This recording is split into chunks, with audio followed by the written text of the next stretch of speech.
പ്രിയ ശ്രോതാക്കളെ, നിങ്ങൾ എന്നെ കേട്ടുകൊണ്ടിരിക്കുമ്പോൾ ഇപ്പോൾ ഈ നസ്രയത്തിലും ഖാനയിലും വിശുദ്ധ നാടുകളിലെ തുടങ്ങിയ സ്ഥലങ്ങളെക്കുറിച്ച് ചിന്തിക്കപ്പെടുന്ന ഈ സന്ദർഭത്തിൽ നസ്രയൻ്റെ നാട്ടിലൂടെ എന്നുള്ള ഈ പ്രോഗ്രാം നിങ്ങൾ കാണുമ്പോൾ ഇതിനെ നിങ്ങൾ മനസ്സിലാക്കുന്നവർ പ്രാർത്ഥനയോടുകൂടെ അതിൽ കിട്ടേണ്ട അനുഭവങ്ങൾ കിട്ടുവാൻ തക്കവണ്ണം ആ വിശ്വാസത്തിലും ആ താല്പര്യത്തിലും ആയിരിക്കണമേ എന്ന് നിങ്ങളോട് പ്രത്യേകം അപേക്ഷിക്കുന്നു.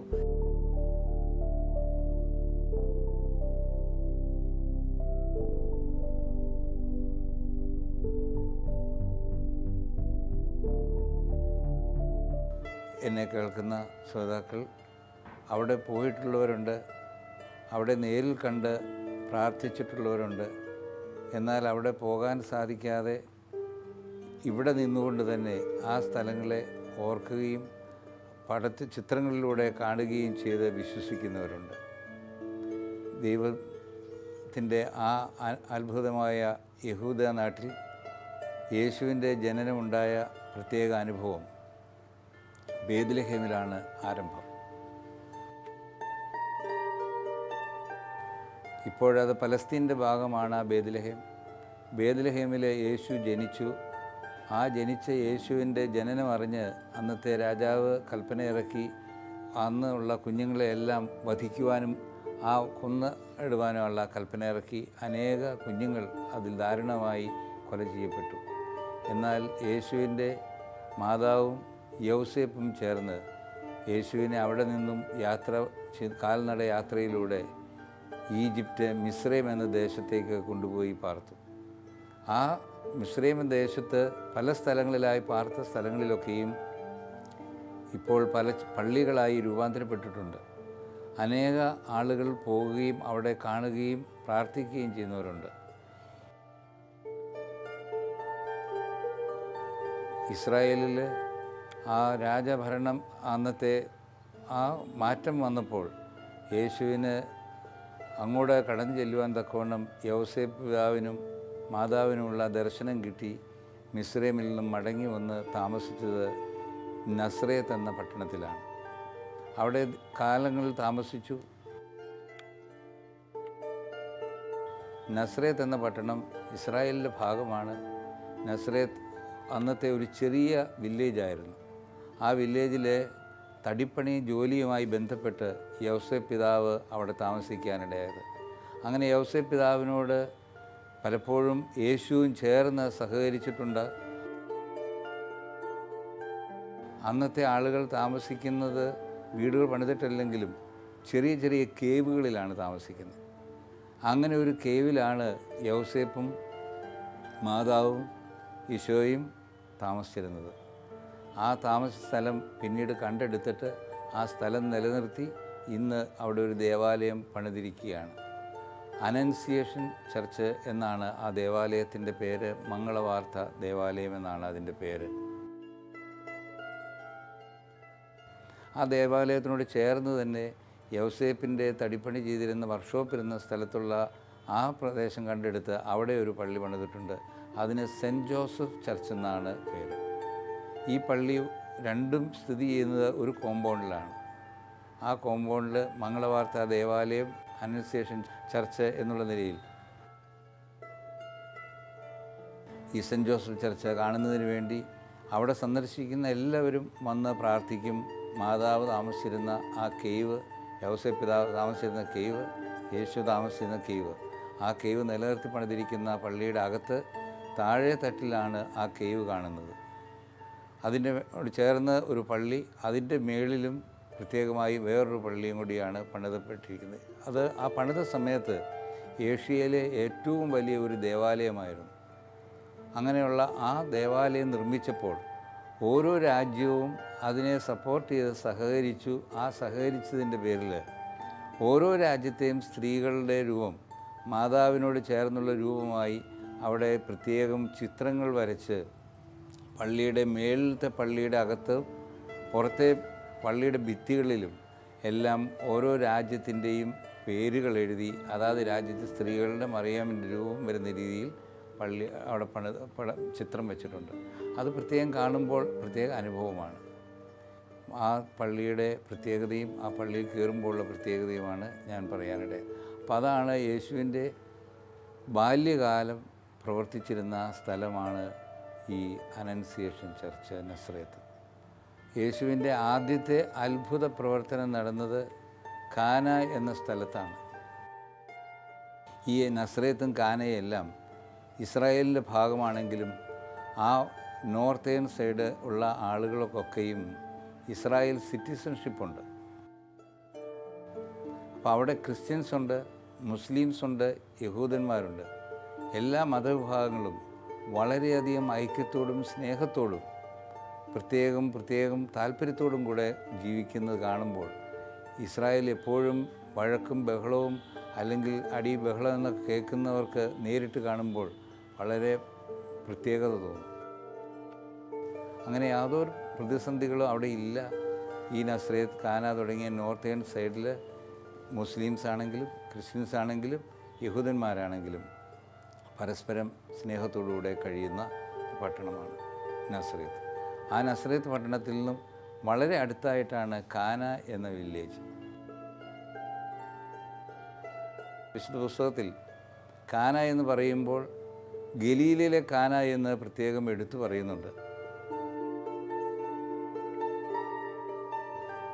കാരണം ഇസ്രായേലിൻ്റെ ഒരു ബോർഡർ ലെബനോനായിട്ട് വരും. ഇതിനോട് ചേർന്ന പ്രദേശമാണ്. ഈ നോർത്തേൺ സൈഡിനോട് ചേർന്നാണ് ലെബനോൻ വരുന്നത്. ലെബനോനിലും ഒരു കാനയുണ്ട്. അപ്പോൾ അന്നത്തെ കാലത്ത് ഈ സ്ഥലങ്ങളെല്ലാം ഒന്നിച്ച് കിടന്നതാണ്. Syria, Iraq, Israel, Palestine, Egypt, ഇങ്ങനെ തുടങ്ങിയ സ്ഥലങ്ങളെല്ലാം, ജോർദാൻ, എല്ലാം ഒന്നിച്ച് കിടന്ന സ്ഥലങ്ങളാണ്. അപ്പോൾ ആ ഒന്നിച്ച് കിടന്ന സ്ഥലങ്ങളാകുന്ന കാലഘട്ടത്തിൽ ഓരോ രാജഭരണത്തിൻ്റെ കീഴിലാണ് ആളുകൾക്ക് അങ്ങോട്ടും ഇങ്ങോട്ടും യാത്ര ചെയ്യാമായിരുന്നു. അതുകൊണ്ടാണ് ഈ ഹോളി ഫാമിലി ബേത്ലഹേമിൽ നിന്നും മിസ്രൈമിലേക്ക് പോയതും മിസ്രൈമിൽ നിന്നും വീണ്ടും നസ്രേത്തിലേക്ക് വന്നതും.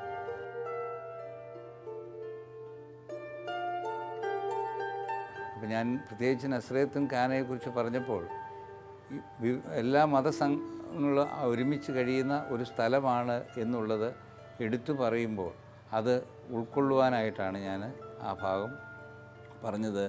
ലെബനോനിലൊരു കാനയുണ്ട്, ഗലീലയിലെ കാനയെന്ന് പറയും. അപ്പോൾ ഈ നസ്രേത്ത് കഴിഞ്ഞാൽ തിബേരിയാസ് വരെയുള്ള സ്ഥലങ്ങൾ, കപ്പർനഹൂം, താബ്ഗ തുടങ്ങിയ സ്ഥലങ്ങളെല്ലാം ഗലീലയുടെ പ്രദേശമെന്നാണ് പറയുന്നത്. അതുകൊണ്ടാണ് ഗലീലയിലെ കാന എന്ന് പ്രത്യേകം പറയുന്നത്. ആ ഗലീലയിലെ കാനയിൽ ഒരു കല്യാണം നടന്നു. ആ കല്യാണത്തെ സംബന്ധിക്കുവാൻ യേശുവും മാതാവും ശിഷ്യന്മാരൊക്കെ അവിടെ പോയി.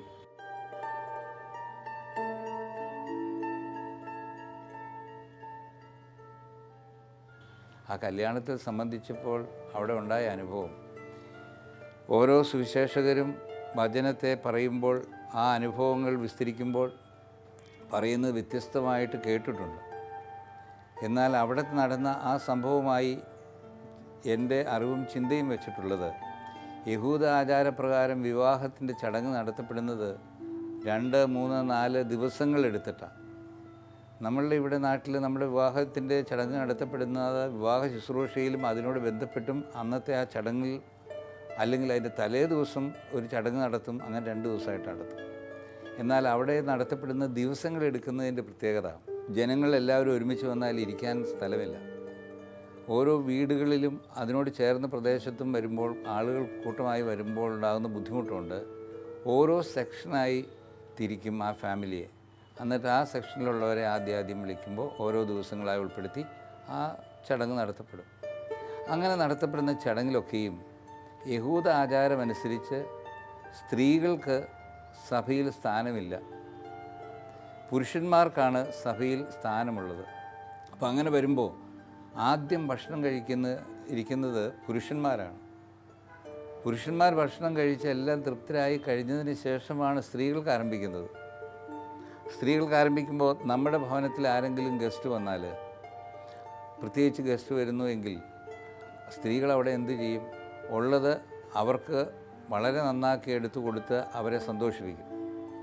എന്നിട്ട് അവർക്ക് കഴിക്കാൻ ആ കുടുംബത്തിൽ ഉള്ള സ്ത്രീകൾക്ക് ഇല്ലെങ്കിലും അതിൽ ആരെ അറിയിക്കാതെ തൃപ്തിപ്പെടും. അങ്ങനെയുള്ള ഒരു സ്വഭാവമാണ് പ്രത്യേകിച്ച് കുടുംബ സ്ത്രീകളിൽ വരുന്നത്. അപ്പോൾ അവിടെ വരുന്ന സ്ത്രീകൾക്കും അങ്ങനെ പരാതിപ്പെടില്ല, എന്തെങ്കിലും ഇല്ല കുറവ് വന്നു എന്നുള്ളതിൽ പരാതി ഉണ്ടാവില്ല. പുരുഷന്മാർക്ക് കൊടുക്കുമ്പോൾ ഏറ്റവും മേൽത്തരം വീഞ്ഞ് എന്ന് പറഞ്ഞാൽ നമ്മുടെ ഇവിടെ നാട്ടിൽ വീഞ്ഞ് മുന്തിരിങ്ങ കെട്ടി വെച്ചിട്ട് ആദ്യം എടുക്കും, പിന്നെ രണ്ടാമത് കെട്ടി വെച്ചെടുക്കും, അങ്ങനെ എടുക്കുന്ന 2-3 തരങ്ങൾ വരുന്നു. അപ്പോൾ ആദ്യം എടുക്കുന്ന വീഞ്ഞായിരിക്കും ഏറ്റവും നല്ലത്. അപ്പോൾ അത് അവിടുത്തെ യഹൂദ ആചാരപ്രകാരം ഒരു പ്രത്യേകതയാണ് ഏത് ചടങ്ങുകൾക്കും വൈൻ കൊടുക്കുക എന്നുള്ളത്. അങ്ങനെയുള്ള ആ വൈൻ കൊടുക്കുന്ന ആ അനുഭവത്തിൽ പുരുഷന്മാരെല്ലാം കഴിച്ച് തൃപ്തരായ ശേഷം സ്ത്രീകൾ വന്നപ്പോൾ അവിടെ വീഞ്ഞ് തീർന്നുപോയി. അപ്പോൾ അമ്മ സ്ത്രീ ആയതുകൊണ്ട് സ്ത്രീകളുടെ കൂട്ടത്തിൽ വന്നപ്പോൾ അറിഞ്ഞു. യേശുവും വൃദ്ധന്മാരും ഒക്കെ ആദ്യമേ കഴിച്ചു കഴിഞ്ഞു പുരുഷന്മാർ. അപ്പോൾ സ്ത്രീകൾക്ക് കുറഞ്ഞു കഴിഞ്ഞപ്പോൾ അത് അമ്മ അറിഞ്ഞിട്ട് തൻ്റെ മകൻ്റെ അടുത്ത് എന്ന് പറഞ്ഞു, ഇവിടെ വീഞ്ഞ് തീർന്നു പോയെന്ന്. ഞാൻ പറഞ്ഞതല്ലല്ലോ ഇത്. നമ്മുടെ വിശുദ്ധ ഗ്രന്ഥത്തിൽ, വിശുദ്ധ വേദപുസ്തകത്തിൽ അടങ്ങിയിരിക്കുന്ന ഓരോ കാര്യങ്ങളോട് ബന്ധപ്പെട്ട് നടന്ന സംഭവത്തെ ആസ്പദമാക്കി ഞാൻ പറയുന്നതാണ്. അപ്പം മാതാവ് ചെന്ന് എൻ്റെ മകനോട് പറഞ്ഞപ്പോൾ മകൻ പറഞ്ഞു, അത് നമുക്കെന്ത്, എനിക്കും നിനക്കും എന്ത്, നമ്മളിവിടെ വന്നവരല്ലേ എന്നുള്ള അർത്ഥത്തിലാണ് പറഞ്ഞത്. പക്ഷെ അതാണ് ശരിയായ അതിൻ്റെ വ്യാഖ്യാനം.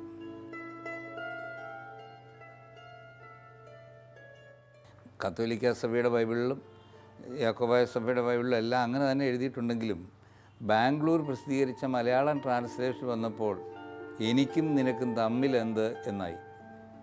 അപ്പോൾ എനിക്കും നിനക്കും തമ്മിൽ എന്തെന്ന് ചോദിച്ചു കഴിഞ്ഞപ്പോൾ അതിനെ ഇപ്പോൾ വ്യാഖ്യാനം ചെയ്യുമ്പോൾ ദുർവ്യാഖ്യാനമായി.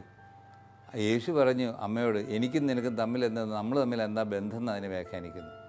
അത് തെറ്റായ തർജ്ജമ, ട്രാൻസ്ലേഷനാണ്. അങ്ങനെയല്ല, എനിക്കും നിനക്കും എന്ത്, നമ്മളിവിടെ വന്നവരല്ലേ എന്നേ ഉള്ളൂ. ആ മാതാവ് യേശുവിനോട് അത് പറഞ്ഞതിന് ശേഷം പിന്നീടൊന്നും യേശുവിനോട് പറഞ്ഞില്ല. യേശു മറുപടി പറഞ്ഞ് കേട്ടു. അത് കഴിഞ്ഞിട്ട് മറുപടി പറഞ്ഞ് കേട്ടിട്ട് മാതാവ് തൻ്റെ ഭൃത്യന്മാരെ വിളിച്ചിട്ട് പറഞ്ഞു, ഇവൻ പറയുന്നത് പോലെ ചെയ്യുവീൻ. ഇവൻ പറയുന്ന പോലെ ചെയ്യുവീൻ എന്ന് മാതാവ് പറഞ്ഞതിൻ്റെ അർത്ഥം മകൻ അത് അനുസരിക്കുമെന്ന് ഉത്തമ ബോധ്യം മാതാവിനുണ്ട്. യഹൂദാചാരപ്രകാരം മാതാപിതാക്കന്മാരെ അനുസരിക്കുന്ന ആ ഒരു ട്രഡീഷനുണ്ട്. പ്രത്യേകിച്ച് യേശുവിൻ്റെ ബാല്യകാലം വചനം ജഡമെടുത്തു എന്നുള്ളതിനെ അറിയുന്ന മാതാവിന് പൂർണ്ണ ബോധ്യമുണ്ട് തൻ്റെ മകൻ ഇത് അനുസരിക്കുമെന്ന്. അപ്പോൾ ആ മകൻ അനുസരിക്കുമെന്നുള്ളതുകൊണ്ടാണ് ഭൃത്യന്മാരെ വിളിച്ചു പറയുന്നത് ഇവൻ പറയുന്ന പോലെ ചെയ്യുവീനെന്ന്. അപ്രകാരം തന്നെ യേശു ഭൃത്യന്മാരെ വിളിച്ചു പറഞ്ഞു, 6 കൽപ്പാത്രം അതിൽ വെള്ളം നിറയ്ക്കാൻ. വെള്ളം നിറച്ചു കൊണ്ടുപോയി യേശുവിൻ്റെ അടുത്ത് കൊടുത്തു. അപ്പോൾ യേശു അത് പന്തിയിൽ പ്രമാണിയുടെ അടുത്തേക്ക് കൊടുക്കാനായിട്ട് പറഞ്ഞു. അപ്പോൾ പന്തി പ്രമാണിക്ക് കൊടുത്തപ്പോൾ അദ്ദേഹം അത് രുചിച്ച് നോക്കിയിട്ട് പറഞ്ഞു, ഏറ്റവും നല്ല വീഞ്ഞ് കൊടുത്ത് ലഹരി പിടിച്ചതിന് ശേഷമാണല്ലോ ഇത് വരാറുള്ളത്, ഇത് ഏറ്റവും നല്ല വീഞ്ഞ് എവിടെ മാറ്റി വെച്ചിരുന്നുവോ എന്ന് ചോദിച്ചു. അപ്പോൾ ആ വെള്ളം നിറച്ച പരിചാരകർക്കും യേശുവിനും മാത്രമേ അറിയാമായിരുന്നു ഇത് വെള്ളമായിരുന്നു, അത് വീഞ്ഞായി തീർന്നതാണ് കൊണ്ട് കൊടുത്തത് എന്ന്. അപ്പോൾ യേശുവിൻ്റെ ആ പ്രവർത്തനം, ആദ്യത്തെ അത്ഭുത പ്രവർത്തനം നടന്നത് കാനാവിലാണ്. അതിനോട് ചേർത്ത് പറയുമ്പോൾ സ്ത്രീകൾക്ക് യഹൂദാചാരപ്രകാരം സ്ഥാനമില്ലായിരുന്നു എന്ന് ഞാൻ മുന്നമേ പറഞ്ഞു. അപ്പോൾ ഇപ്പോൾ ഇവിടെ കാണുന്നത് പുരുഷന്മാർക്ക് കൊടുത്തിരുന്ന ഏറ്റവും നല്ല വീഞ്ഞാണ് സ്ത്രീകൾക്ക് വന്നപ്പോൾ കൊടുത്തത്. അപ്പോൾ യഹൂദാചാരപ്രകാരം വ്യത്യസ്തമായി സ്ത്രീകൾക്ക് സ്ഥാനം കൊടുക്കുന്ന ഒരനുഭവം കൂടിയാണ് ഏറ്റവും നല്ല വീഞ്ഞ് കൊടുത്തു എന്ന് പറയപ്പെടുന്നത് എന്നുകൂടെ നമ്മളതിനെ വ്യാഖ്യാനിക്കാം.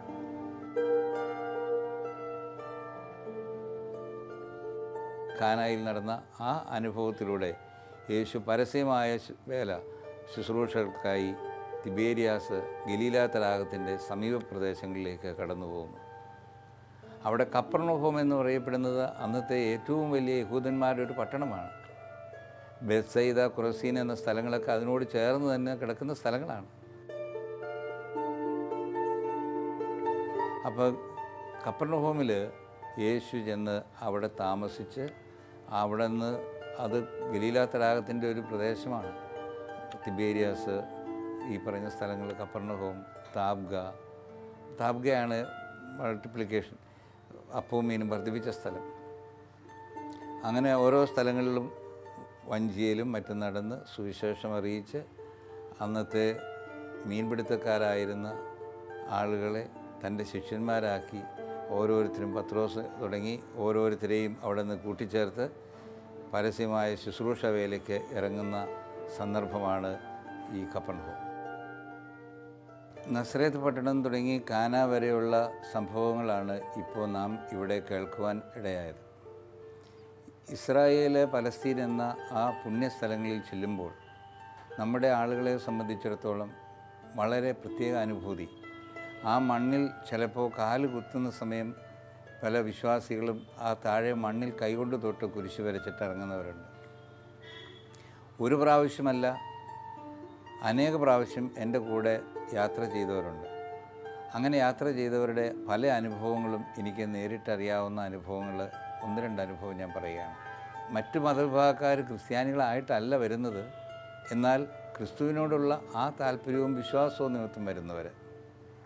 മറ്റൊരു അനുഭവം, പട്ടാമ്പിയിലുള്ള ഒരു അഡ്വക്കേറ്റ് ഉദയശങ്കർ. അദ്ദേഹം ക്രിമിനൽ ലോയറായിട്ട് അവിടെ പ്രഗത്ഭനായ ഒരു വക്കീലാണ്. അദ്ദേഹവും ഫാമിലിയും ഭാര്യയും മകളും കൂടെ വന്നു. അപ്പോൾ അവർക്ക് യേശുവിൻ്റെ ആ സ്ഥലങ്ങൾ കാണണം എന്നുള്ള താല്പര്യത്തോടു കൂടെ വന്ന് ബുക്ക് ചെയ്ത് വന്നപ്പോഴിങ്ങനെ പരിചയപ്പെടുത്തിയപ്പോൾ ഓരോന്ന് പറഞ്ഞ് അവരെക്കുറിച്ചൊക്കെ പറഞ്ഞ് ഞാൻ പരിചയപ്പെട്ടു. പ്രിയമുള്ളവരെ, അദ്ദേഹം വന്ന് ഈ സ്ഥലത്ത് വന്ന് എൻ്റെ കൂടെ താമസിച്ചത് ഒലിവുമലയിലായിരുന്നു. അപ്പോൾ ആ ഒലിവുമലയിൽ താമസിച്ചപ്പോൾ അദ്ദേഹത്തിന് ഒരു പ്രത്യേക മാനസികമായ അനുഭവം കിട്ടിയത് എന്നോട് പറയുകയുണ്ടായി. അപ്പോൾ അതുകൊണ്ട് അദ്ദേഹം ഇവിടെ വന്നിട്ട്, നാട്ടിൽ വന്ന ശേഷം യേശുവിനെക്കുറിച്ച് ഒരു നോവൽ എഴുതി. ഇന്ന് ആ നോവലിൻ്റെ ആദ്യം എഴുതിയ ലക്കങ്ങളെല്ലാം തീർന്നു. രണ്ടാമതും അദ്ദേഹം അത് പ്രിൻ്റ് ചെയ്ത് കൊടുത്തുകൊണ്ടിരിക്കുക. അഡ്വക്കേറ്റ് ഉദയശങ്കർ, പട്ടാമ്പിയിൽ. അദ്ദേഹം പട്ടാമ്പിയിലും പാലക്കാടും പല കോടതികളിലും പോകുന്ന അദ്ദേഹമാണ്. അപ്പോൾ അദ്ദേഹം ഇടയ്ക്ക് എന്നെ വിളിച്ച് എന്നോട് ആശയങ്ങൾ പങ്കിടാറുണ്ട്. ഈ അഡ്വക്കേറ്റ് ഉദയശങ്കർ എന്ന ആ സഹോദരൻ്റെ ഭാര്യ അവിടെ സ്കൂൾ ടീച്ചറാണ്. അപ്പം മകളെ ജനിച്ച അന്ന് അവരുടെ മുകളിലുള്ള താല്പര്യമാണ് അവർക്ക് ഈ ഈശോയുടെ കാൽപ്പാട് പതിഞ്ഞ പുണ്യസ്ഥലം പോകണമെന്ന്. ആ ഒരു താല്പര്യത്തിൽ വന്നതാണ്. അദ്ദേഹം പുസ്തകം എഴുതാൻ തയ്യാറായി വന്നതല്ല. പക്ഷേ അദ്ദേഹത്തിന് അവിടെ താമസിച്ചപ്പോൾ കിട്ടിയ ആ ദർശന അനുഭവമാണ് ഈ പുസ്തകം എഴുതാൻ, യേശുവിനെക്കുറിച്ച് നോവലായിട്ട്. പലരും പോകുന്നവർ യാത്രാ വിവരണങ്ങളൊക്കെ എഴുതും, പുസ്തകങ്ങൾ എഴുതും, പബ്ലിഷ് ചെയ്യും. പക്ഷേ ഇത് അങ്ങനെയുള്ള പുസ്തകമല്ല, യേശുവിനെക്കുറിച്ചുള്ള ഒരു നോവലായിട്ട് അദ്ദേഹം എഴുതി പബ്ലിഷ് ചെയ്തിരിക്കുന്നത്.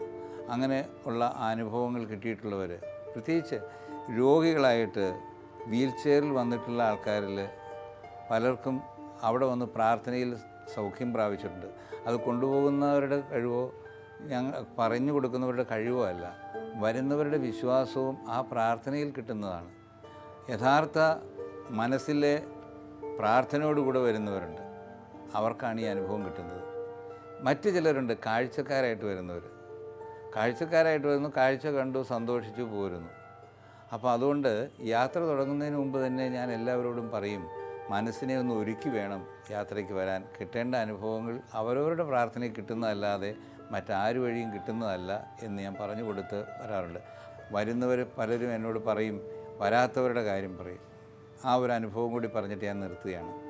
വർഷങ്ങൾക്ക് മുമ്പ് ഞാൻ യാത്രയിൽ കണ്ട് പരിചയപ്പെട്ട ഒരു സഹോദരി പറഞ്ഞു, തൃശ്ശൂരാണ് വീട് എന്നൊക്കെ എന്നെ പറഞ്ഞ് പരിചയപ്പെടുത്തി. അപ്പം ഞാൻ ചോദിച്ചു, പരിചയപ്പെടാൻ വേണ്ടി, എന്താണ് സഹോദരി ചെയ്യുന്ന ജോലി കാര്യങ്ങൾ എന്ന് ചോദിച്ചു. കാരണം എന്നോട് ചോദിച്ചത് മുഴുവൻ എന്നെ കണ്ടപ്പോൾ ഈ വിശുദ്ധ നാടിനെക്കുറിച്ചാണ് ചോദിക്കുന്നത് മുഴുവനും. അപ്പോൾ വിശുദ്ധ നാടിനെക്കുറിച്ച് ചോദിച്ചപ്പോൾ സഹോദരിയോട് ഞാൻ ചോദിച്ചു, വീട് എന്താ ജോലി എന്നൊക്കെ ഇങ്ങനെ ചോദിച്ചു എന്നൊക്കെ പറഞ്ഞു. എനിക്ക് തയ്യൽ ജോലിയാണ്. അപ്പോൾ ദിവസവും തയ്യൽ ജോലി ചെയ്യുന്ന ആ സഹോദരി, ഇത് എന്നിൽ കേട്ട് മനസ്സിലാക്കിയ ആ സഹോദരി, കാലങ്ങൾ കഴിഞ്ഞു, ഞാനിത് ഓർമ്മയിലില്ല. ഇങ്ങനെ അച്ഛനെ അന്ന് പരിചയപ്പെട്ട അന്ന് മുതൽ എനിക്ക് ദിവസവും കിട്ടുന്ന പൈസയിൽ നിന്ന് ഒരു തുക മാറ്റി ഞാൻ ഈ തുക ഉണ്ടാക്കി വന്നതാണ് എന്ന് പറഞ്ഞു. പ്രിയമുള്ളവർ, ഞാൻ വളരെ മാനസികമായി ചിന്തിക്കുവാനും ആ വാക്കുകൾ കേട്ടപ്പോൾ എന്നിൽ കുടികൊള്ളുന്ന സാധുജനങ്ങളുടെ ആ ജീവിതത്തെ ചിന്തിപ്പിക്കുവാനൊക്കെ കൂടുതൽ സാധിച്ചു. അപ്പോൾ സ്വന്തം മനസ്സുകൊണ്ടുള്ള ആ താല്പര്യം ആർക്കും നിറവേറ്റാം. എന്നാൽ ഇവർ പോകുന്നതിന് മുമ്പ് ഞാൻ ഇങ്ങനെയുള്ള അനുഭവത്തിൽ നിന്ന് വരുന്നതാണ്, എനിക്ക് പൈസ കുറച്ച് തരാമോ, ഇങ്ങനെയുള്ള ഒന്നും ചോദിച്ചിട്ടുമില്ല. യാത്ര തുടങ്ങി അവിടെ വെച്ചാണ് പരിചയപ്പെടുത്തപ്പോൾ ഈ പറയുന്നത്, ഈ സഹോദരി ഞാൻ ഇന്നതുപോലെയാണ് കാശുണ്ടാക്കി വന്നത് എന്ന്. അങ്ങനെ പലരുടെ അനുഭവങ്ങൾ എനിക്കറിയാം. അപ്പോൾ അങ്ങനെയുള്ള ആ അനുഭവങ്ങൾ പറയുമ്പോൾ പലരും എന്നോട് ചോദിക്കും, ഞങ്ങൾക്ക് പോകാൻ പൈസ ഇല്ലാതെ എന്ത് ചെയ്യും എന്ന്. പക്ഷേ അങ്ങനെ കാണാൻ വേണ്ടി ഇതുപോലുള്ള ചാനൽ, ഇതുപോലുള്ള പ്രവർത്തനങ്ങൾ ചെയ്യുന്നത് ചിലവില്ല എങ്കിലും, യാത്രയിൽ പോയില്ല എങ്കിലും നേരിൽ കണ്ടുകൊണ്ട് മനസ്സിലാക്കുവാൻ തക്കവണ്ണം ഈ ചാനലിൻ്റെ ഈ പ്രോഗ്രാം നിങ്ങൾക്കിടയാകട്ടെ എന്ന് ആശംസിച്ചുകൊണ്ട് നന്ദി പറഞ്ഞുകൊണ്ട് ഞാൻ ചുരുക്കുന്നു. ദൈവം അനുഗ്രഹിക്കും.